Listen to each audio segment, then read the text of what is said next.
వర్తమానం వార్తలకు స్వాగతం. వార్తలు చదువుతుంది భాష.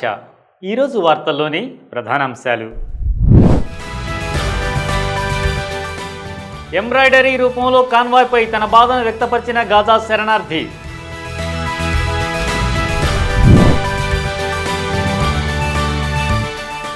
జగదీప్ ధంకర్కు కేంద్రానికి మధ్య విభేదాల కారణంగా రాజీనామా చేశారా?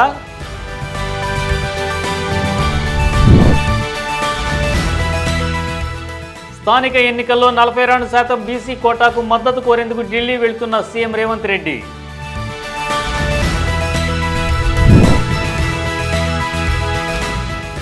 పేద ముస్లిం కుటుంబాలకు మద్దతు ఇచ్చేందుకు ముందుకొచ్చిన ఏపీ వక్ఫ్ బోర్డ్.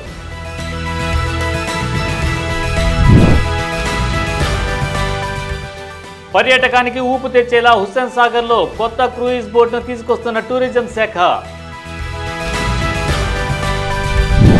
పాలస్తీనియన్ కళాకారిణి మహా ఆల్దయా పారిస్లోని తన కొత్త ఇంట్లో యుద్ధంతో శిథిల నగరంగా మారిన గాజా దుస్థితిని ఫ్యాబ్రిక్పై ఎంబ్రాయిడరీ చేసింది.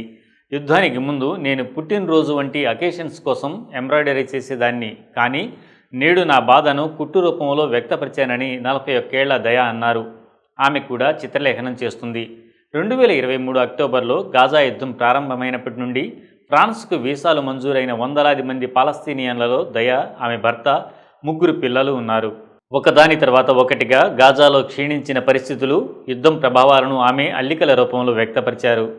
ఒక ఎంబ్రాయిడరీలో 21 నెలలకు పైగా జరిగిన యుద్ధం ద్వారా నాశనమైన ప్రాంతాలను చూపించడానికి ఆమె గాజా మ్యాప్లో ఎక్కువ భాగాన్ని ఎరుపు దారంతో కుట్టింది. మరో ఫోటోలో నల్ల ఉన్నితో స్టాప్ ది జైనోసైడ్ అనే అరబిక్ పదాలను కుట్టింది. హక్కుల సంఘాలు, న్యాయవాదులు, మరికొంతమంది ఇజ్రాయెల్ చరిత్రకారులు గాజా యుద్ధాన్ని జాతి హత్యగా అభివర్ణించిన విషయం తెలిసిందే. రెండవ ప్రపంచ యుద్ధంలో నాజీలు యూదులను ఊచకొత కోసిన తర్వాత ఏర్పడిన ఇజ్రాయిల్ ఈ ఆరోపణను తీవ్రంగా ఖండించింది. పాలస్తీనియన్లు శతాబ్దాలుగా ముదురు ఎరుపు రంగు ఎంబ్రాయిడరీతో కూడిన పొడవాటి నల్లటి దుస్తులను ఎంతో శ్రమకూర్చి కుట్టి ఎంబ్రాయిడరీ చేస్తారు. నేటికి గ్రామీణ ప్రాంతాల్లో వివాహాలు లేదా ఇతర వేడుకలకు వీటిని ధరిస్తారు. కానీ నేడు దయా దీనిని పాలస్తీనా భూభాగంపై ఇజ్రాయెల్ ఇటీవల జరిపిన బాంబు దాడిలో 2 మిలియన్ల గాజా వాసుల బాధలను హైలైట్ చేయడానికి ఉపయోగిస్తున్నారు. ఈ సంవత్సరం ఏప్రిల్లో దయా ఫ్రెంచ్ అధ్యక్షుడు ఇమాన్యుయల్ మ్యాక్రాన్ను కలిసి ఫ్రెంచ్ రాజధాని అరబ్ వరల్డ్ ఇన్స్టిట్యూట్లో ప్రదర్శించిన తన ఎంబ్రాయిడరీ వర్క్ను అతనికి చూపించింది. మనం ఇప్పుడు ఎక్కడికి వెళుతున్నామని రాసి ఉన్న ఎంబ్రాయిడరీని తాను ఫ్రెంచ్ అధ్యక్షుడికి ఇచ్చానని ఆమె చెప్పింది. మేము ఎల్లప్పుడూ నిరాశ్రయులమవుతూనే ఉన్నాం, కాబట్టి అందరూ ఎల్లప్పుడూ అలా చెబుతారు అని దయా అన్నారు. దయా, ఆమె కుటుంబం పాలస్తీనా భూభాగం నుండి పారిపోయే ముందు గాజాలో 6 నెలల సంఘర్షణను ఎదుర్కొన్నారు. యుద్ధం ప్రారంభమైన కొద్ది రోజులకే ఆమె పిల్లలు గాజా నగరంలోని వారి ఇంటి నుండి కొన్ని బట్టలను బ్యాగులో నింపుకొని కైరోకు పారిపోయారు. కైరోలో ఆమె ఎంబ్రాయిడరీ చేయడం ప్రారంభించింది. ఆమె భర్త మళ్లీ బ్రష్ తీసుకున్నాడు. మేము పంజరం నుండి విముక్తి పొందిన పక్షుల్లా ఉన్నామని ఆమె చెప్పింది. 9 నెలల ఈజిప్ట్లో ఉన్న తర్వాత కుటుంబం ప్యారిస్కు చేరుకుంది. దయా ఉదయం పూట ఫ్రెంచ్ కోర్సులు, మధ్యాహ్నం ఎంబ్రాయిడరీ చేయడం ప్రారంభించింది. సాయంత్రం వేళలో ఆమె తన గృహానికి చేరుకుంటుంది. నేడు తన 3 పిల్లలు యఫా, రిమా, ఆడమ్ తిరిగి పాఠశాలకు వెళ్తున్నారు. నేను ఇక్కడికి వచ్చాక చాలా సంతోషంగా ఉన్నాను అని దయా చెప్పింది. కానీ అదే సమయంలో ఒక రకమైన మానసిక బాధ ఉందని ఆమె వాపోయింది. యుద్ధం ఉన్నంత వరకు ప్రజలు చనిపోతుంటారు, శాంతిని కనుగొనడం కష్టం అని ఆ కళాకారిణి వేదనగా చెబుతోంది. ఆరోగ్య కారణాలను చూపుతూ జగదీప్ ధంకర్ ఉపరాష్ట్రపతి పదవికి రాజీనామాను ప్రకటించడానికి ముందు తెర వెనుక అనేక చర్యలు కీలక పాత్ర పోషించి ఉండవచ్చని సమాచారం. హైకోర్టు న్యాయమూర్తి యశ్వంత్ వర్మ తొలగింపుపై ప్రతిపక్ష ఎంపీలు చేసిన తీర్మానాన్ని ఆమోదించాలని ధంకర్ తీసుకున్న నిర్ణయం కేంద్ర ప్రభుత్వానికి నచ్చలేదని ఎన్డీటీవీ కథనం. అయితే ఈ అంశంపై బీజేపీ లీడ్ తీసుకోవాలని కోరుకుంది. ఆ మేరకు జస్టిస్ వర్మ తొలగింపు కోసం కేంద్రం ఒక తీర్మానాన్ని సిద్ధం చేసింది.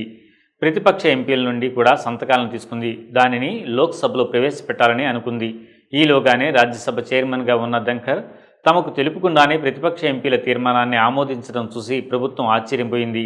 ఇలా జరిగిన కొన్ని గంటల్లోనే ధంకర్ ఉపరాష్ట్రపతి పదవికి రాజీనామా చేశారు. ఈ పరిణామాలు ఆసక్తికరమైన పరిస్థితికి దారితీశాయి. 6 నెలల క్రితం ప్రతిపక్షాలు ఆయనపై అవిశ్వాస తీర్మానం ప్రవేశపెట్టాయి. ఇప్పుడు ప్రభుత్వం కొన్ని ప్రతిపక్ష పార్టీల నుండి మద్దతు పొందుతుంది. అయితే అయినప్పటికీ ప్రభుత్వం తన ఎంపీలకు ఆయన హద్దు దాటిన సందర్భాల గురించి తెలియజేసింది.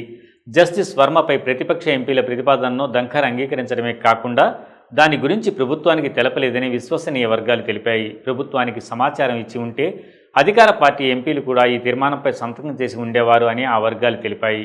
ఈ నిర్ణయం లోక్సభలో ఈ తీర్మానాన్ని ప్రవేశపెట్టాలనే ప్రభుత్వ ప్రణాళికకు విరుద్ధంగా ఉందని ప్రతిపక్ష ఎంపీలు కూడా దీనిపై చర్చించారని వర్గాలు నొక్కి చెప్పాయి. న్యాయ వ్యవస్థలోని అవినీతిపై ప్రభుత్వం బలమైన వైఖరి తీసుకున్నందున ధన్ఖర్ చర్య ఈ అంశంపై తన నాయకత్వాన్ని నీరుగార్చే ప్రమాదం ఉన్నందున ప్రభుత్వం కలత చెందిందని ఈ వర్గాలు తెలిపాయి. ఉపరాష్ట్రపతి ప్రతిపక్ష తీర్మానాన్ని ఆమోదించిన తర్వాత ప్రధానమంత్రి నరేంద్ర మోదీతో సీనియర్ మంత్రుల సమావేశం జరిగింది. మంత్రులు మంత్రివర్గంలోని అత్యంత సీనియర్ సభ్యులలో ఒకరైన రక్షణ మంత్రి రాజ్నాథ్ సింగ్ కార్యాలయంలో కలిసి కూర్చొని అధికార పార్టీ రాజ్యసభ ఎంపీలందరినీ అక్కడికి పిలవాలని బీజేపీ చీఫ్ విప్ను కోరారు. 10 మందితో కూడిన బీజేపీ ఎంపీలను పిలిచి సిద్ధంగా ఉంచిన ఒక ముఖ్యమైన తీర్మానంపై సంతకం చేయమని కోరారు. ఈ బృందాలు వెళ్లిపోయిన తర్వాత బీజేపీ నేతృత్వంలోని ఎన్డీఏలోని ఇతర సభ్యుల ఎంపీల సంతకాలను కూడా కోరారు. ఈ తీర్మానం గురించి అన్ని ఎంపీలను నోరు మెదపకుండా ఉండమని, ముఖ్యంగా దానిపై చర్య తీసుకోవాల్సిన అవసరం ఉంటే వారు అందుబాటులో ఉండేలా చూసుకోవాలని, రాబోయే 4 రోజులు ఢిల్లీలోనే ఉండాలని వారిని కోరారు. ఉపరాష్ట్రపతి ధన్ఖర్కు ఈ తీర్మానం గురించి ఎంపీలు ఇప్పటికే దానిపై సంతకం చేశారని సమాచారం అందింది. కాగా బీజేపీ నష్ట నివారణ చర్యలు ఆరంభించింది. మంగళవారం పొద్దుపోయాక సీనియర్ మంత్రులు ఎంపీలను బీజేపీ అధిష్టానం పిలిచి 2022లో ఉపాధ్యక్షుడిగా ఎన్నికయ్యే ముందు పశ్చిమ బెంగాల్ గవర్నర్గా ఉన్న ధన్ఖర్ను హద్దు దాటిన సందర్భాల గురించి వారికి వివరించారని వర్గాలు తెలిపాయి. ఆయన ప్రభుత్వాన్ని విమర్శించిన లేదా దానికి ఇబ్బంది కలిగించిన సందర్భాల గురించి కూడా ఎంపీలకు సమాచారం అందించారు. దీంతో ఇంకేమీ చేయలేక ధన్ఖర్ రాజీనామా చేస్తున్నట్లు ప్రకటించారు. తెలంగాణలో స్థానిక సంస్థల ఎన్నికల్లో బీసీలకు 42% రిజర్వేషన్లు కల్పించేందుకు అధికార పార్టీ సిద్ధమవుతోంది. ఈ మేరకు పార్టీలకు అతీతంగా ఎంపీల మద్దతు కూడగట్టేందుకు సీఎం రేవంత్ రెడ్డి నేతృత్వంలోని ఉన్నత స్థాయి ప్రతినిధి బృందం నేడు ఢిల్లీకి వెళుతుందని డిప్యూటీ సీఎం మల్లు భట్టి విక్రమార్క తెలిపారు. తెలంగాణలో కుల సర్వే విధి విధానాలు అమలుపై కాంగ్రెస్ కేంద్ర నాయకత్వానికి వివరించడమే ఈ ప్రతినిధి బృందం లక్ష్యమని విక్రమార్క ఒక ప్రకటనలో తెలిపారు. పార్లమెంట్లో బీసీ బిల్లును త్వరగా ప్రవేశపెట్టి దానికి మద్దతు కూడగట్టడమే తెలంగాణ ప్రభుత్వ లక్ష్యం. కాంగ్రెస్కు చెందిన దాదాపు 100 మంది పార్లమెంటు సభ్యులు కూడా ఇందులో భాగం కానున్నారు అని విక్రమార్క అన్నారు. జాతీయ జనాభా లెక్కల్లో కుల డేటాను చేర్చడానికి అనుమతించే ప్రతిపాదిత చట్టం కోసం ప్రతినిధి బృందం ఎంపీల మద్దతును కూడా కోరనుంది. కుల ఆధారిత సామాజిక ఆర్థిక డేటా సేకరణ, డేటా ఆధారిత పద్ధతి తెలంగాణ మోడల్ ఇప్పుడు దేశవ్యాప్తంగా దృష్టిని ఆకర్షిస్తుందని ఆయన పేర్కొన్నారు. స్థానిక సంస్థల ఎన్నికలలో వెనుకబడిన తరగతులకు 42% రిజర్వేషన్లను అమలు చేయడానికి రాష్ట్ర ప్రభుత్వం కట్టుబడి ఉందని, కోటాను పెంచడానికి మార్గం సుగమం చేయడానికి రాష్ట్ర ప్రభుత్వం జారీ చేసిన ఆర్డినెన్స్కు గవర్నర్ తన ఆమోదం తెలుపుతారని ఆశిస్తున్నట్లు డిప్యూటీ సీఎం అన్నారు. పేద ముస్లిం కుటుంబాలకు భద్రత, మద్దతు అందించడానికి ఏపీ ప్రారంభించిన ప్రత్యేకమైన P4 కార్యక్రమాన్ని ఆంధ్రప్రదేశ్ వక్ఫ్ బోర్డు స్వీకరించింది. ఈ కార్యక్రమాన్ని పేదరిక నిర్మూలనే లక్ష్యంగా ఈ ఏడాది ఉగాది రోజున సీఎం చంద్రబాబు నాయుడు ప్రారంభించిన సంగతి తెలిసిందే.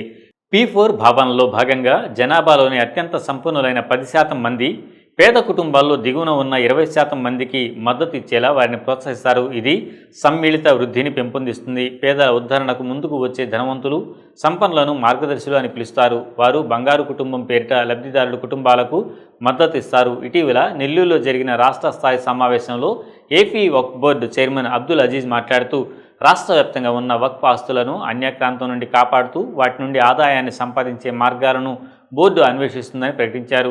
వక్ఫ్ బోర్డు ఇతర రాష్ట్రాల్లోని బోర్డులకు ఒక ఉదాహరణగా నిలుస్తుందని ఆయన అన్నారు. 2029 నాటికి పేదరిక రహిత ఆంధ్రప్రదేశ్ను నిర్ధారించాలనే లక్ష్యంతో స్వర్ణాంధ్ర 2047 దార్శనికతతో P4ను ప్రారంభించారు. ఈ ప్రతిష్టాత్మక కార్యక్రమం సామాజిక ఆర్థిక అంతరాన్ని తగ్గించడానికి ప్రయత్నిస్తుంది.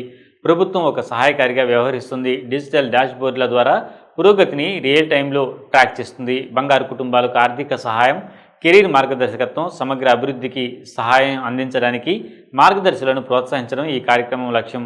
రాష్ట్ర ప్రభుత్వం ఇప్పటికే గ్రామ సభల ద్వారా 30 లక్షల కుటుంబాలను గుర్తించింది.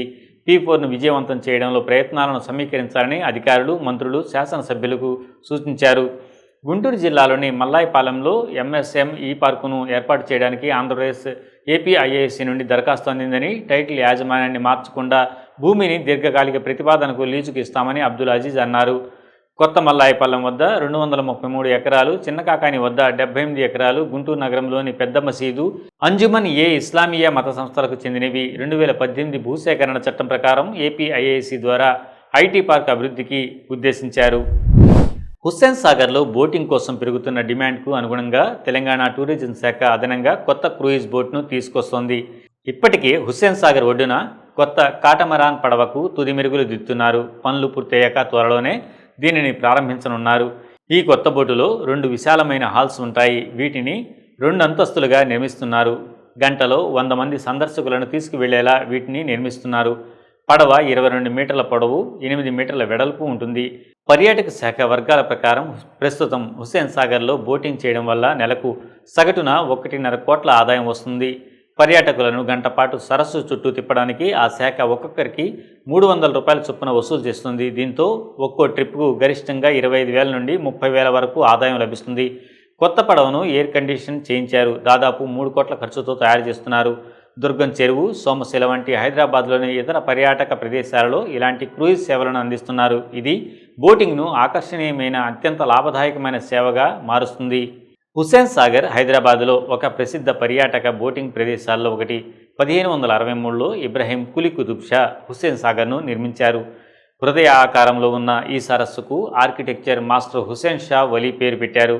ఉస్మాన్ సాగర్, హిమాయత్ సాగర్ నిర్మాణానికి ముందు ఇది హైదరాబాద్ నీటి సరఫరాకు ప్రధాన వనరుగా ఉండేది. ఈ వార్తలు ఇంతటితో సమాప్తం. మరిన్ని విశేషాలతో మళ్ళీ మీ ముందుంటాం. లైక్ చేయండి, షేర్ చేయండి, సబ్స్క్రైబ్ చేయండి. వర్తమానాన్ని ప్రజల్లోకి తీసుకువెళ్ళండి. ధన్యవాదాలు.